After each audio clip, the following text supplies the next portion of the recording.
ఈ రోజే డౌన్లోడ్ చేయండి. మీ ఫేవరెట్ షోస్ చూడండి. బాబు, మీ పెద్దవాళ్ళ దగ్గర ఆశీర్వాదం తీసుకోండి.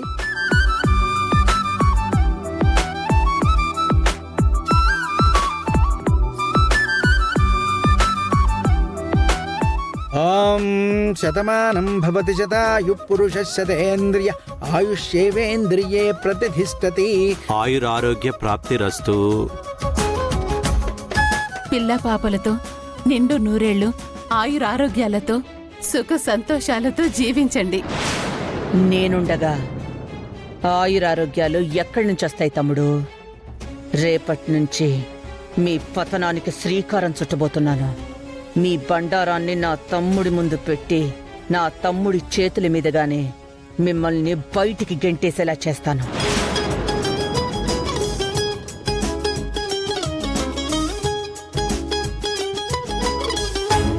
ధనం ధాన్యం బహుపుత్రలాభం శత సంవత్సరం దీర్ఘమాయు అన్యోన్యదాంపత్య ఫల సిద్ధిరస్తు గోత్రాభివృద్ధిరస్తు.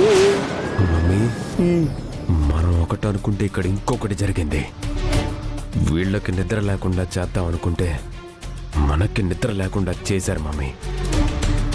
ఎలాగైనా రూప గురించి మావయ్యకి తెలియచేయాలి. ఇక నుంచి మన పని అదే కదా దీపక్. బాబు, వెళ్ళి అందరి ఆశీస్సులు తీసుకోండి. రాజు, రుక్మిణి, అతిథుల ఆశీర్వాదం తీసుకోండమ్మా. రండి.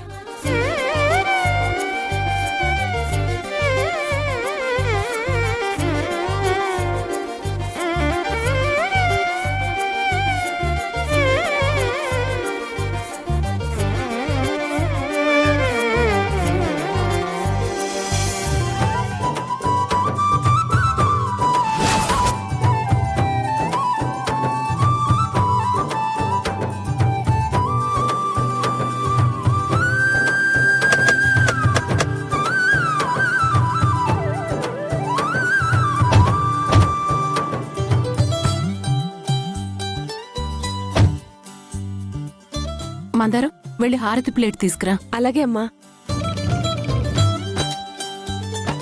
ఒక్క నిమిషం హారతి తీసుకొస్తా. సరే.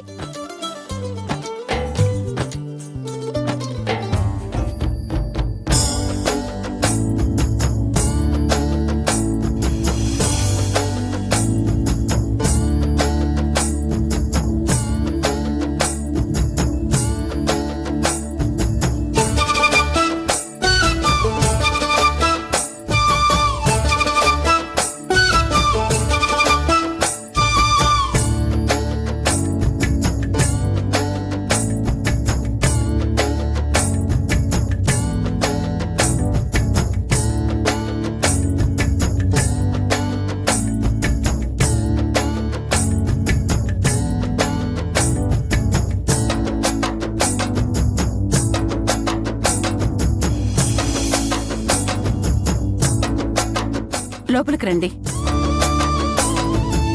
అగనాగండి.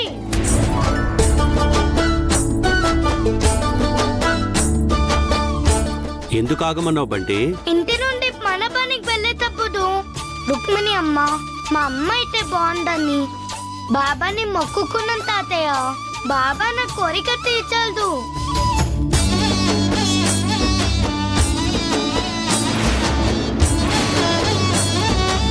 నీ కోరిక తీరింది కదా బంటి. మీ అమ్మా నాన్నల్ని లోపలికి వెళ్ళిపో. వెళ్ళనిస్తాను తాతయ్య. దానికంటే ముందు వీళ్ళొక పని చేయాలి. ఏంటి?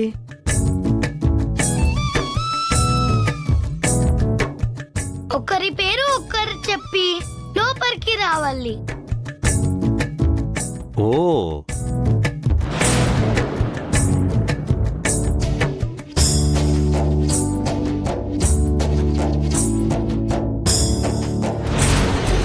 ఇప్పుడంకా ఇవాడు చాలా ఓవర్ చేస్తున్నాడు దీపక్.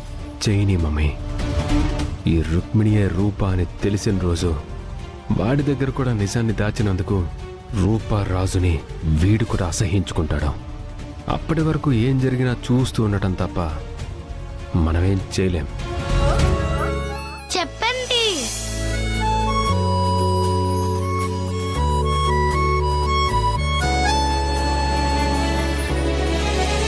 అది అడగాల్సింది నువ్వు కాదు బంటి. రుక్మిణికి అక్కో చెల్లో ఉంటే వాళ్ళు అడగాలి. ఇప్పుడు రుక్మిణి అమ్మకి అన్నీ నేనే.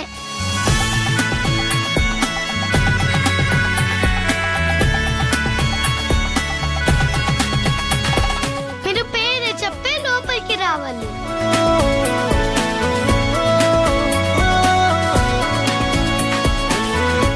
నేను ఆయన వచ్చుండం. ఆయన పేరు అయినా రుక్మిణి అమ్మ. హా? నేను రుక్మిణి,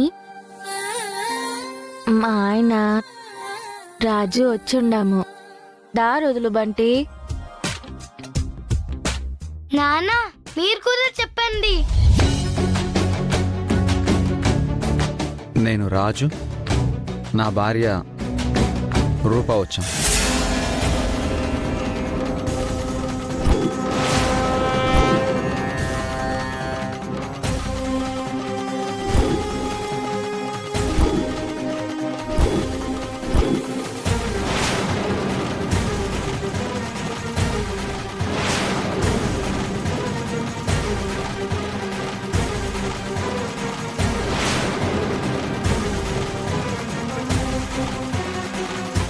వాడి గొయ్యి వాడే తవ్వుకున్నాడు.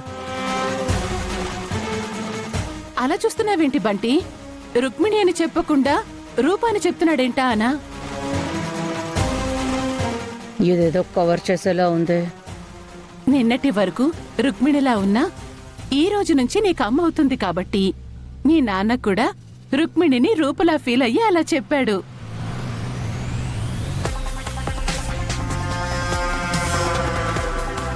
అంతే కదా రాజు? అవునమ్మ గారు. బంటికి అమ్మగా మాత్రమే కాదు, నాకు భార్యగా, పెద్దయ్య గారికి కూతురుగా, ఈ ఇంటి వారసురాలుగా అమ్మాయి గారే గుర్తుండాలి. అందుకే ఇక నుండి రుక్మిణిలా కాకుండా రూపలా ఉండాలని రూప అని చెప్పాను.